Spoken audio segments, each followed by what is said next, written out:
years after Robert Hooke had created the microscope and discovered cells in 1665, he created what we would call today a string telephone or a non-electrical telephone. Now that might sound kind of complicated, but in reality what he made was essentially nothing more than this. This was one of the first steps ever taken to creating one of the most influential inventions of all time. Now, you have all probably heard that the telephone was invented by the British inventor Alexander Graham Bell. And while that is partially true, it's a little bit more complicated than that. In reality, many people were all inventing the telephone all at the same time. People like Elijah Gray, Thomas Edison, and Antonio Meucci are just some of the people who tried their hand at creating the telephone. The idea for the telephone came to Alexander when he was living in Boston, Massachusetts. At the time, he was working with the hard of hearing. At first, Alexander was creating this artificial voice to be able to help his patients, but he soon realized the applications of his invention.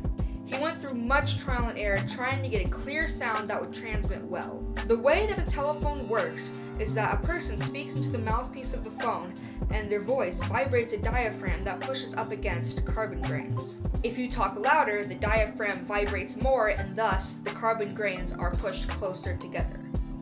If the carbon grains are closer together, then the current is stronger. The electrical current provided by a battery from one phone then goes through a series of wires to the earpiece on another phone. Inside the phone's earpiece is an electromagnet that is turned on and off by the electric current sent from the first phone. As the diaphragm in the earpiece vibrates, it is vibrating at the same frequency and power that was made by the person on the first phone. This allows the person on the second phone to hear whatever the person on the first phone was saying. One of the early problems Alexander had to face was what was the best material to use to transmit the electrical currents.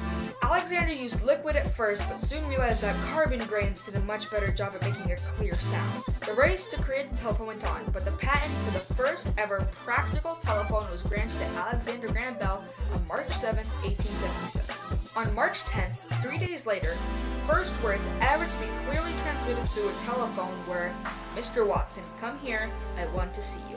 Alexander said these fateful words to his assistant, Mr. Watson, by transmitting his voice through the lab to where Mr. Watson was, using the telephone. Now that the telephone was an official invention and was actually practical, it began to be mass-produced.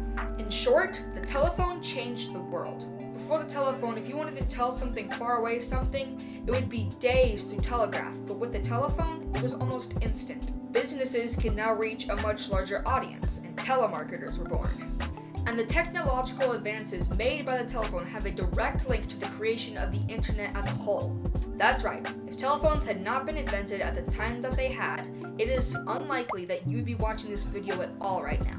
If you really take a second to think about it, it's amazing how all of this started with nothing more than this.